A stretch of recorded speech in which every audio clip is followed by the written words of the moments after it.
As you might recall, we have been locked in a kind of ongoing saga for, at this point, over a year, where the new DNC chair, Ken Martin, after promising many times to release the hidden DNC 2024 presidential election autopsy, refused to do so, talked about it extensively on Pod Saves, just refused, and has now released it in disgrace. After months and months and months and months of hiding the 2024 Demotopsy, the investigation as to why Kamala Harris lost to Trump, the retarded pedophile, Ken Martin just wouldn't release it. He came up with every excuse in the book. And now it's released. And what do we get from it? Well, here's the statement. When I was elected DNC chair, I commissioned an after-action review of the 2024 election that I wanted to be honest and transparent and with actionable and specific takeaways for the future of the Democratic Party. When I received the report late last year, it wasn't ready for prime time, not even close. We'll get to that. And because no source material was provided, it would have meant starting over. So we can spoil the bit here a little bit. Basically, what happened is the report is written in crayon. The autopsy report is useless. It's a first grade essay. It is marred with technical inaccuracies, missing citations, fake sources, factually incorrect information, typos, formatting errors, and incomplete sections. It's been red penned all over, presumably by Ken Martin or someone nearby, and it seems likely, based on some of the bits in it, that a lot of it was just Chat GPT. You can see some of the red penning here. This section was not provided by author. This section was not provided by author. It's useless. It's a worthless document. It does not contain any mention of Gaza. It also doesn't contain any mention of Joe Biden's age or inflation. It doesn't contain tons of information that would be relevant to an autopsy of the 2024 election. Then why release it? So let's break this down like step by step, okay? Ken Martin commissioned this report, but didn't pay for it. He got, apparently, one person who still works in the DNC to do it, which tells you that the DNC cares so little about why they lost in 2024 that they were unwilling to put any effort or resources into the autopsy. Despite Ken Martin providing apparently no budget for this, and despite it having been made with an astonishing lack of care and competence, the person who made it is still not, to my knowledge, known. Like, the identity of the person who's made this is being kept a secret by Ken Martin. Like he just got a buddy to do it or something. Oh, they are known. Is that true? Is that information? Wasn't it Rivera? I heard that it wasn't. Have they since been fired? Paid someone on Fiverr. Yeah. If anyone has an article that outs the name of the person who made this, please provide that to me, because I heard that the author of the autopsy was yet unknown. So please provide that to me. They've been fired. That's why it was released. But what position did they even hold? Just give me an article that refers to this, please. Anyway, useless. Oh man, there's a bunch of examples here. Hold on. The DNC finally released the full 192-page 2024 election autopsy today. I haven't read the whole thing, but I did read what happened, and it's very clear why the DNC did not release it. It's not Gaza, Palestine. That is not mentioned once in any capacity. It is just a horrible document. It's the most incompetent thing I've seen in a long time. It provides essentially no information of any value. I think this is actually the worst case scenario. Because if the document was a scathing indictment of the DNC for its handling of the election, and Ken Martin didn't want to release it because he wanted to cover up the ineffectiveness of the DNC, that would be one problem. What we have now is a DNC which is both so incompetent that they lost, and now so incompetent that they can't and don't care to understand why they lost. It reveals not only incompetence, but a malicious unwillingness to understand the situation. When Ken Martin received this document, and then obviously he hid it because it was so bad, what he should have done was immediately fire the person who made it, and then drafted a new autopsy. Like, this is completely unacceptable. It is a betrayal not only of the voters, but also of higher up leadership in the Democratic Party. Canvassers, organizers, state leads, volunteer, everyone from top to bottom. The idea that, like, let me put it this way. How do you expect donors to contribute to the Democratic Party if this is how much effort they put into understanding their losses. It's completely unacceptable. It goes so far beyond like merely being bad at your job. We're talking about an organization through which billions of dollars flow, and they can't put in the effort to draft a proper autopsy. What's the point? Who would invest in a company or in a product if the R&D department, or sorry, R&D department, it didn't even bother to like evaluate the problems with a failed rollout? If they were just like, they don't even care. It's obscene. Insanely obsessed with Josh Stein for some reason. I'm serious. Nearly all the battleground analysis is a comparison between Harris and Stein. So much ink has been spilled on Democrats' problems with young men. This is all the report says about it. This is literally it in the entire thing. Oh, man. It does not mention or discuss inflation in any capacity. At this point, you have to wonder if it's either fake or malicious incompetence. No, I think that Ken Martin is a spineless weakling who refused to release this because he is incapable of rocking the boat. I think it's the same, like, we're in this mess because beyond incompetence and beyond malice, the Democrats are just massive pussies. Like Ken Martin is a massive pussy. When he received this, he should have immediately outed the person who made it, fired them, trashed them publicly, said that they were a disgrace, discredited every bit of work they ever did for the administration, not the administration, sorry, for the party, and then immediately drafted a new one. To give you guys a good understanding, like, an autopsy report is an important document. Billions are spent on elections. It's important to know why you won or lost. In 2012, when the Republicans did their autopsy report of how Romney lost to Obama, they spent millions. They interviewed tens of thousands of people. They produced real, I wouldn't say scholarly, but extensive research to understand how and why they lost. Because they care about winning. Ken doesn't. What he cares about is not rocking the boat. That's all any of these Dems care about. Paul Rivera. Third way is claiming the autopsy validates their centrist position. The autopsy validates nothing because it's an incompetent document. Anybody who celebrates the contents of the autopsy is part of the rot. They are trying to condition you to accept mediocrity. This document is the product of a system that cares neither about winning nor you nor the country. It is on every level a systematic failure. Even the most hardline centrist, I mean a person who doesn't give a fuck about Gaza, a person who doesn't give a fuck about economic progressivism or social progress, just even the most hardline centrist should be able to look at this document and identify that it's a worthless piece of shit. But they've sold to you the myth for so long that centrism means of its own competence and moderation. In reality, in this case, it just means anti-progressivism. They accept this document because it's an anti-progressive document. How is it an anti-progressive document? Because a Democratic Party that is this ineffective could never be progressive. They would rather the party be indefinitely ineffective than even slightly progressive. What I don't get, Ken Martin himself claimed this autopsy doesn't live up to his standards, but is yet to commission one that does live up to his standards. No curiosity, no willingness to... Right, it's just an inability to rock the boat. Was this document incompetent? Yes, he acknowledges it. Will he do another one? No. Will he like immediately respond to the deficiency? No. Will he do anything? No. Nothing can be done. Nothing. This is going to lead to further donor problems with the Democratic Party. Would you donate to the Democratic Party if you spent previously millions of dollars trying to get them elected in 2024 and then this was the document they produced? The only document they produced to explain why they lost? They would rather lose over and over and over and over and over and over and over again. And listen, don't get me wrong. I don't think that Ken Martin wants to lose. I don't think that Ken Martin wants Trump to be president. I don't think that. I just think that Ken Martin is a product of the system that procured him, a man who is so weak and so incapable of rocking the boat, of challenging held notions or preconceptions, or, God forbid, acknowledging the fact that the party is fundamentally broken in a way that the Republicans are not. The Republicans are a far more effective institution than the Democrats. As a party, the Republicans are consistently able to get much more done with less. I just think that all of Ken Martin's impulses and desires, however sincere they may be, are ultimately subservient to the fact that he is weak. And that is all he is.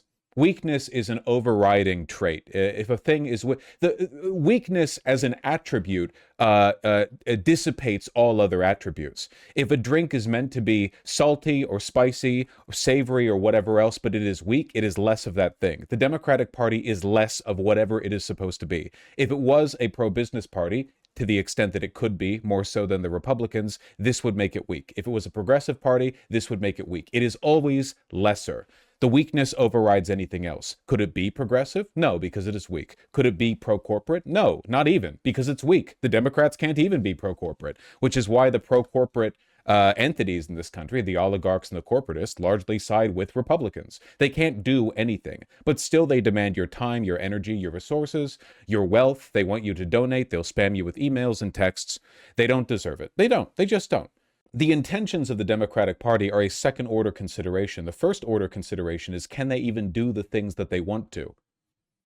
Vosh, I've sent you multiple emails about my experience as a former local DNC official. It's worse than you can imagine. It's fucking awful, awful, awful. I think it's probably about as bad as I can imagine, because my imagination in this respect is pretty, we'll say, untethered, okay? I am very negative on the Democratic Party as an institution.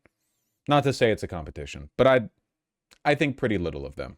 Can't see Dems as anything but controlled opposition. Controlled opposition it's not... Ken Martin is not controlled opposition in the sense that he receives a check and is told to be weak. He is simply weak. He's a product of the incentive structures around him. The incentive structures ultimately shape everything. You need a driving force. You need an ideological drive or a motivator in order to get anything done in politics. You need a reason to be doing what you're doing. The Democrats have none. They aren't a committed progressive party. They aren't really committed to centrism either. They can't offer anyone anything, and they don't have the drive or the fight to do what they want to do. When they show drive, it's usually a kind of, gyroscopic motion back to the center, a moderating force against change in any direction. To give an example of that, Spanberger, governor of Virginia, just this past week vetoed like a dozen progressive resolutions put forward by the Democrats in the legislature in that state. Why? Why not? We'll talk more about that. Don't worry. But the only purpose of the only drive the party has really is as a moderating force. Yeah, why? Because she hates you. Also, literal CIA agent. So, Rivera declined to comment after publication of this story released the autopsy. Martin told DNC staff Rivera was no longer associated with the committee, according to a person familiar with the matter. Why did it take him a year to do this? They care so little about winning. Everyone's mad about this, by the way. This isn't just like a lefty thing. People in the party are mad. Centrists in the party are mad. Corporate donors are mad. Everyone's mad. This is just an indicator of a fundamental incompetence that transcends political opinion. It's the reason why the third way people are comfortable. Sorry, I think I closed that tab, which is good because I hate looking at them. It's the reason why the third way people are comfortable gloating about this, because their only goal is the ineffectiveness of the party. They have no agenda they want passed. Not really. They're aware of the fact that the best way to get the pro-corporate line out, the thing that they really want, pro-corporate, pro-Israel, is for the Republicans to remain in charge, and to that end, the Democrats must be so weak that they could never win. So they're happy with this. But people who are actually interested in the Democrats winning, which is, again, most of the country, keep that in mind. Plenty of people, even within the party, like the average person working in the Democratic Party despises Republicans, despises Trump. Nobody's happy with this. It has renewed a wash of calls for Ken Martin to resign. I don't know if anyone who would replace him would be better. Anyway, anybody who takes this and uses it as an excuse to browbeat progressives, oh, look, they didn't mention Gaza. Dog, they didn't mention inflation. This is an incompetent... Even if... Listen, okay? You know what would be fascinating? It would never happen, because you're wrong to believe this. It could never happen. But you know what would be fascinating? A well-done, well-researched election autopsy report that proved Harris's position on Gaza didn't cause her to lose. Couldn't happen, because it's fake. But it would be interesting if it did. Not mentioning Gaza is the ultimate concession. They weren't even interested in examining whether or not that was a cause, whether or not it was a factor. Now we're never going to get it. It's been too long since the election. You can't do an autopsy too late after the election has taken place. A lot of an autopsy, it relies not only on empirical data, but on, qualitative data, interviews. And the more time passes since the election, the harder it is to glean the opinions of the average person. You can't ask a regular voter whose brain is amoebic and ask them to remember what their positions were 2 years ago. People are incredibly stupid. Yeah, there's been too much decomposition of the corpse. You have to get it that quickly. It's too late now.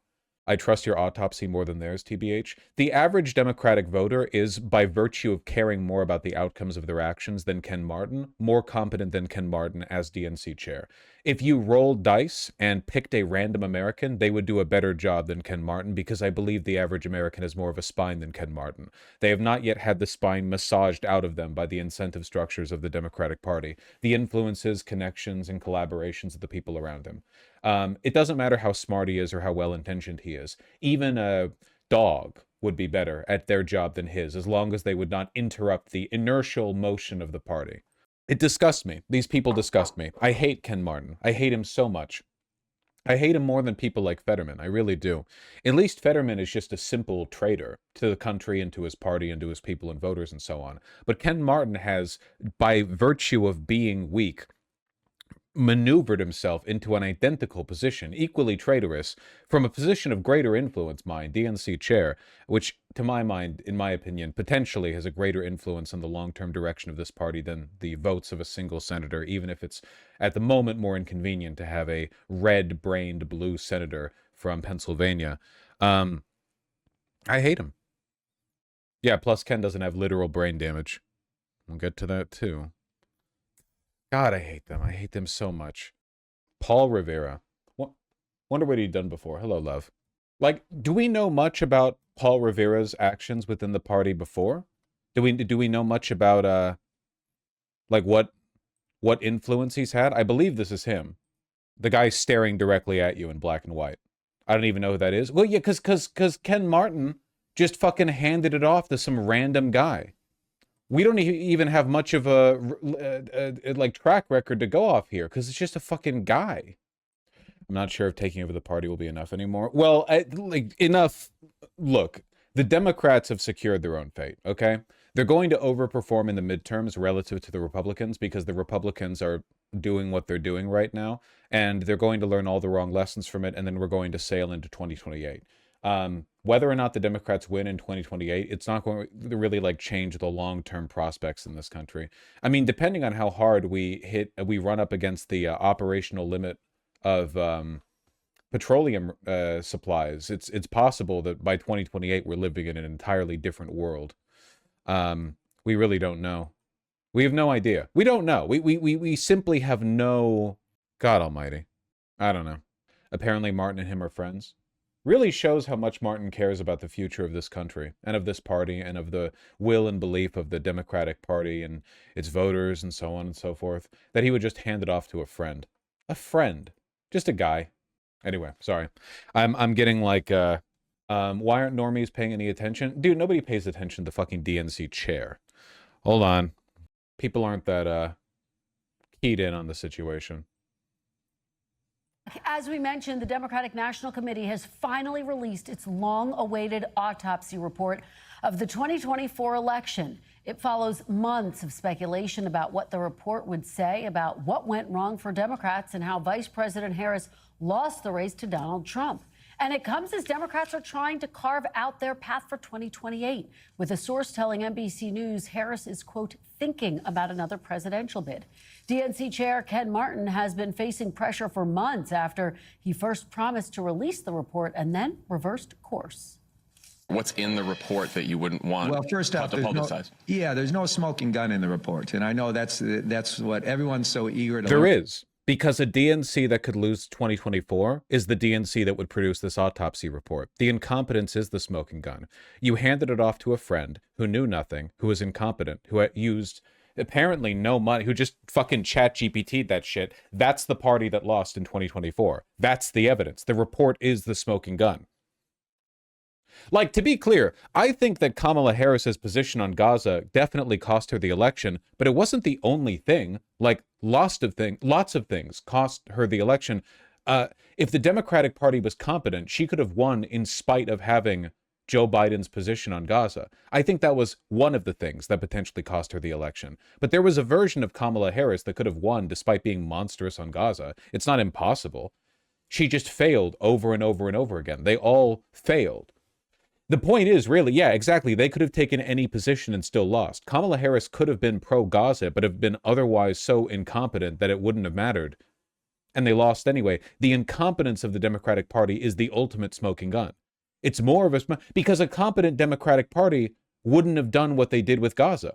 At the very least, they would have covered their tracks better, lied about it. Kamala Harris would have done a better job feigning a position. Christ, even Donald Trump ran on ending the conflict. Like, Donald Trump, in the lead up to the election, was talking about how there'd be no war if it was me. Joe Biden led to this. I'm going to end it, blah, blah, blah. Of course he was lying. But that's politics. Kamala Harris didn't even bother to lie. Just a weak, inept continuation of Joe Biden's policies. And we all knew what that looked like, letting Israel do whatever it wanted to do. The incompetence is the overriding smoking gun, more than any specific position. The smoking gun. Guess what, John? But if there's no smoking gun, why wouldn't you just release it then? Because we want to keep the focus on the lesson. Because it would implicate a friend of Ken Martin's. The DNC released the report today after CNN obtained a copy, with Martin saying in a statement, "For full transparency, I am releasing the report as we received it. It does not meet my standards." He adds he's doing it because people need to be able to trust the Democratic Party and trust our world. So why did it take like a year for you to switch around on this, Ken Martin? Out of curiosity? Like, why? Why? Took you a year to come to this conclusion?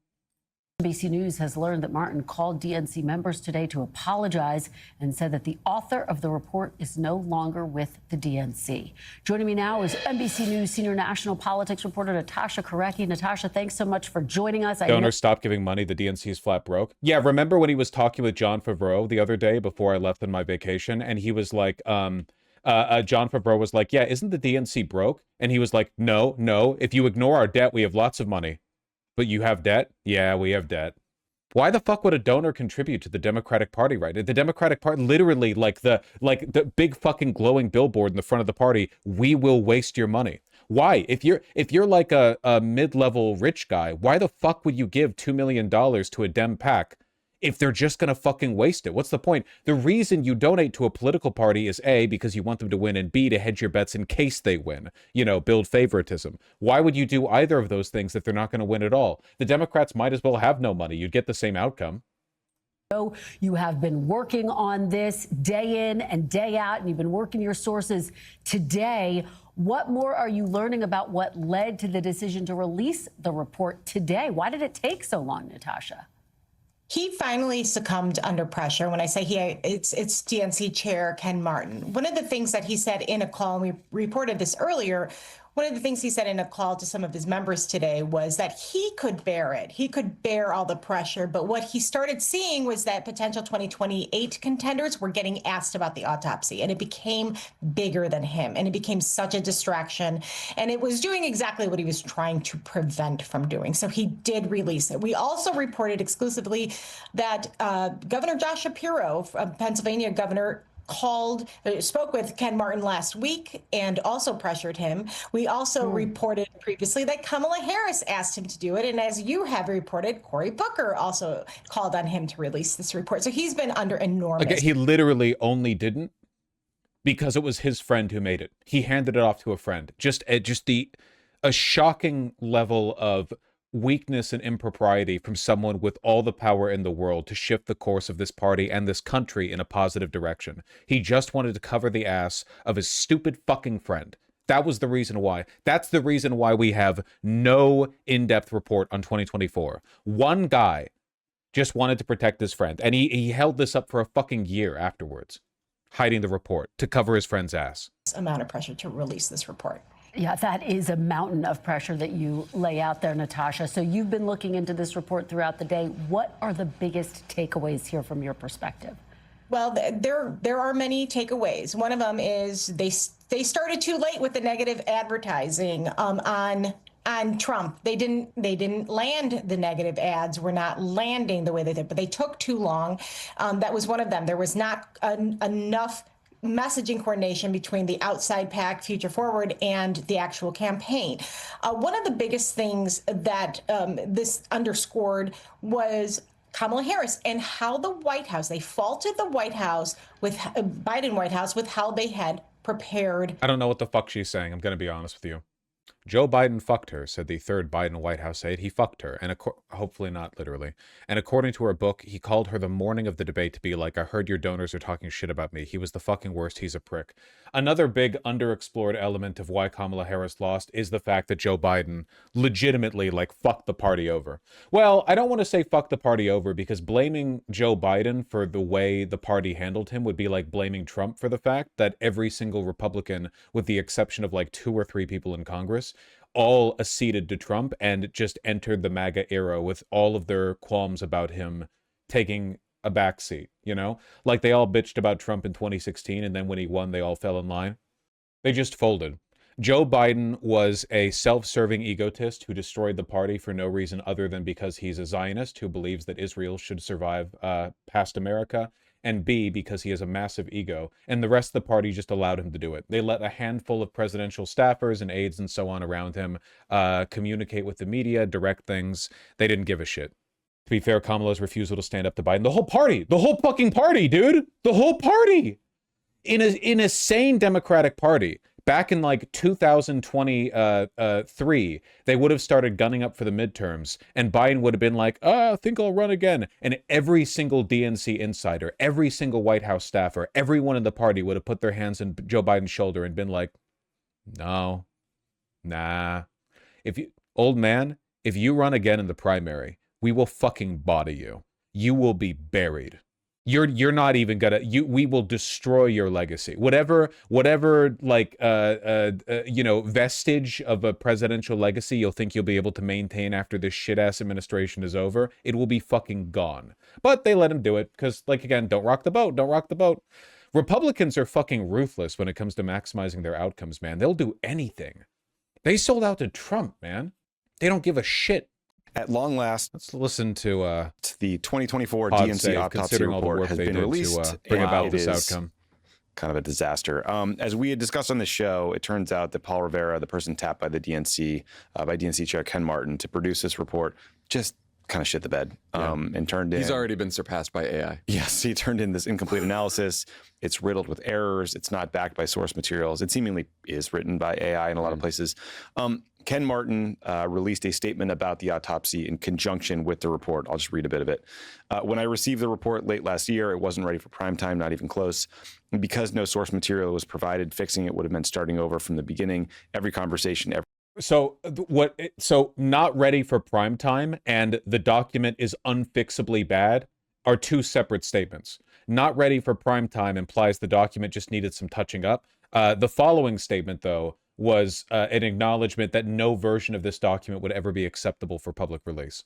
Every interview, every data set, ... I'm not proud of this product. It does not. He's a very dishonest person. No, really. Yeah, he's lied at like every stage of this. Every step of the way, Ken Martin has lied. He said he'd release it. He tasks his friend to do it for no money with no oversight. When it comes out, he hides it. He lies about its contents. He defends hiding it. He pretends that it's because he wants to keep looking forward. He protects his friend. Then he releases it, pretends that he's like doing so in the name of transparency when he had to be bullied by everyone around him to do so. Like at every stage of the way, he's taken the most snakish, backhanded, whiny fucking position.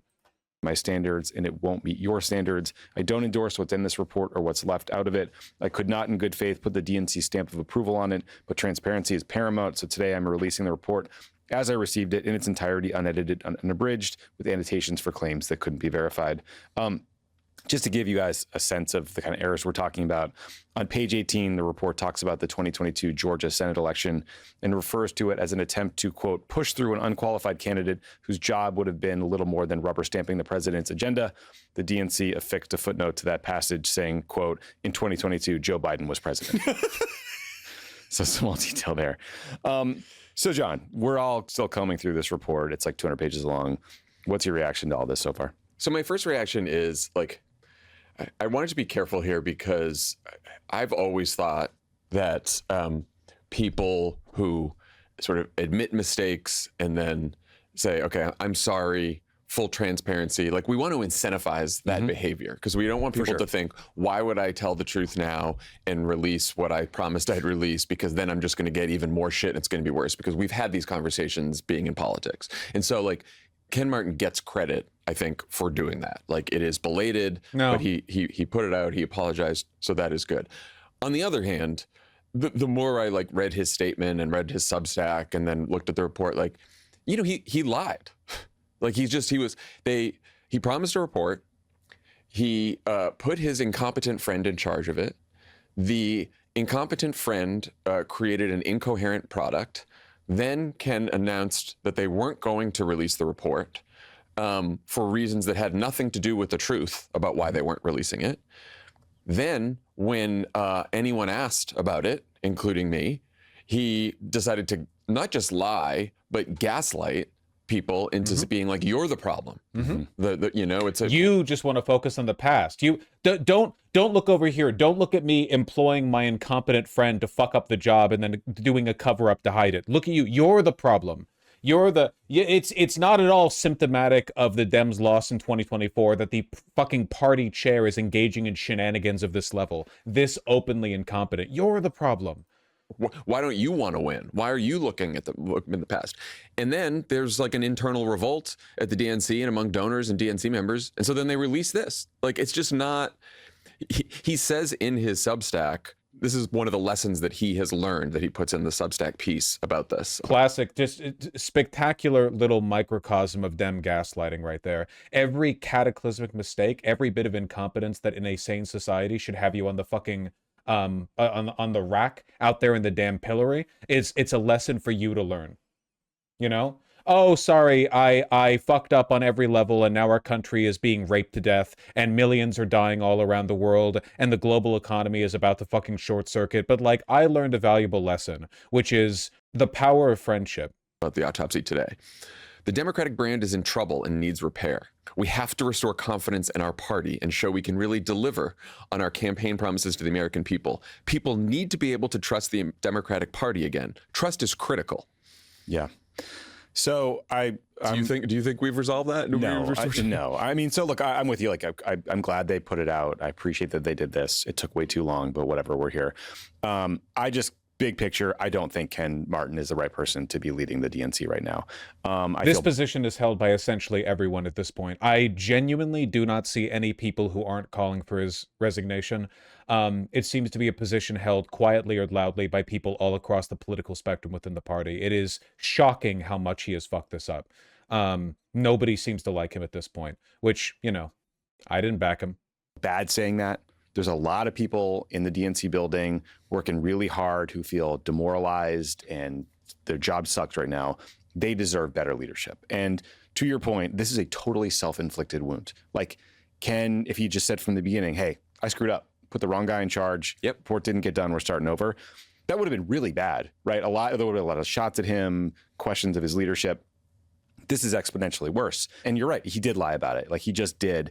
And because of that lie, we unironically should have just gone with David Hogg. It's one of the things that I've been saying in my shadow boxing with like centrist or moderate Democrats, which is that the real problem with Israel and Gaza and with Ken Martin and so on and so forth fundamentally isn't even, it's not even about the spectrum between political centrism and political progressivism. It's not about moderates versus lefties. It's just about ineffectiveness versus effectiveness. The fact of the matter is that, again, as I've said, even if you didn't give a fuck about Palestinians, the way the Democratic Party has gone about like pearl clutching and supporting the the Israeli genocide, the way that it refuses to take a consistent position, the way that it hems and haws and dances back and forth, it's a sign of political ineffectiveness on its own. Even if you didn't care about Palestinians, it's just bad politics. The Democrats are fundamentally ineffective. They can't get anything progressive done. They can't even get anything centrist done. They can't get anything done because they're not in power. They can't do anything.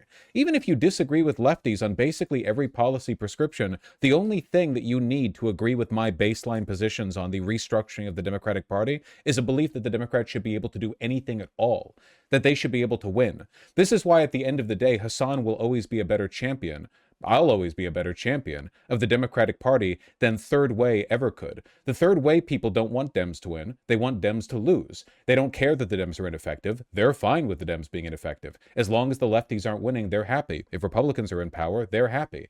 Hassan and I, and other people, like us, other lefties, at the very least have a vision of the Democratic Party being effective, a hope that through moderating and improving their tone, language, policy, beliefs, positions, their spine, They could win and do good things. But even that is too radical for many people, both within and without the Democratic Party, who would prefer indefinite ineffectiveness. But we already live in that world. We already live in an almost maximally ineffective federal Democratic Party, or national party, and a world where the Republicans control everything.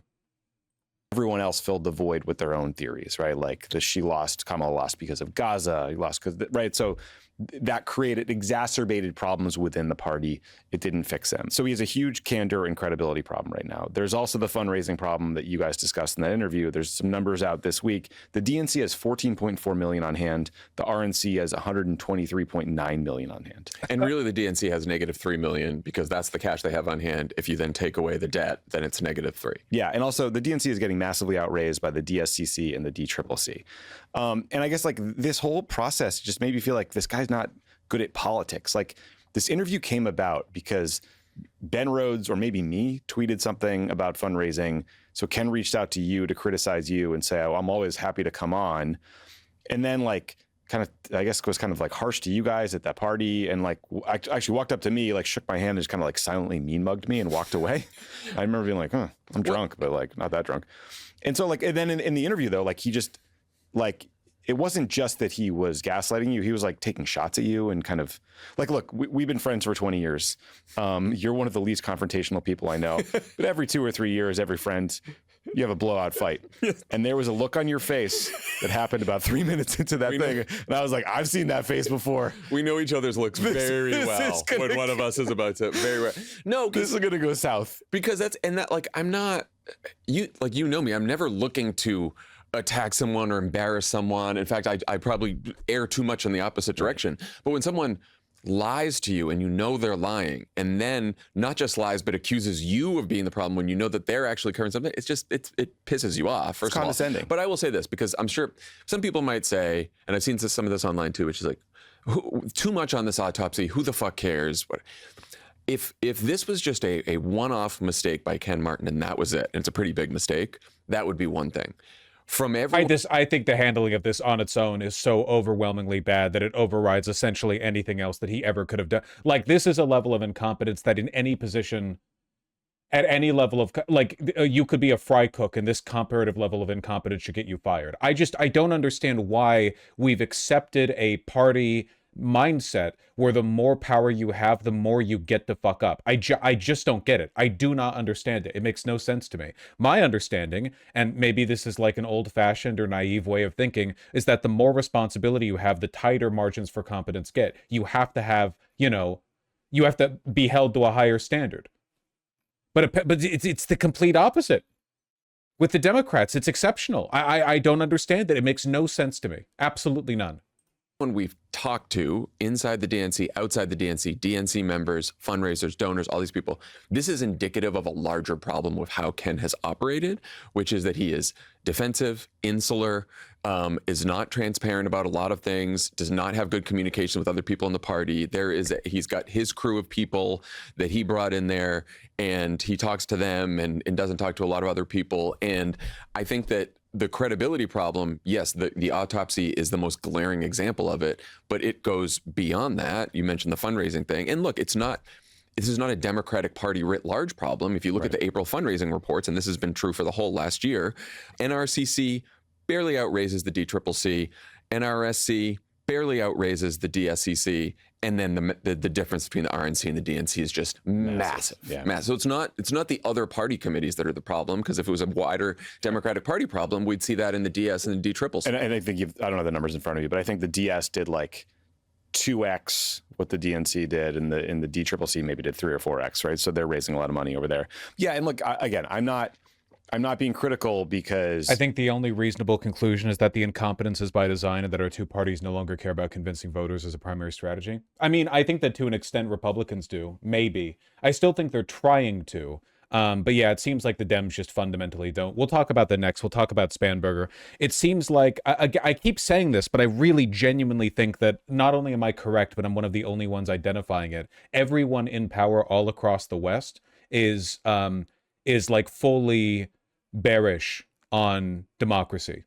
They all see the writing on the wall, like all of them. They're all looking at the writing and they're going, fuck, we like the allocation of resources, which we can't stop because it goes way beyond our pay grade. Like the increasing wealth inequality and the systems that enforce it are beyond our control. So we are creating a system where democracy simply cannot happen. And if it can't happen, we need a different way of keeping all of this like semi-functional. And the Republicans ultimately have an offer there. The Republicans offer you like death, mass death, which is, you know, there's a pitch there at least. The Democrats have nothing, absolutely nothing. They have less than nothing because they're still pretending to offer democracy. And yet, is this democratic? The NC chair pitching this bullshit to a friend? I'm mad.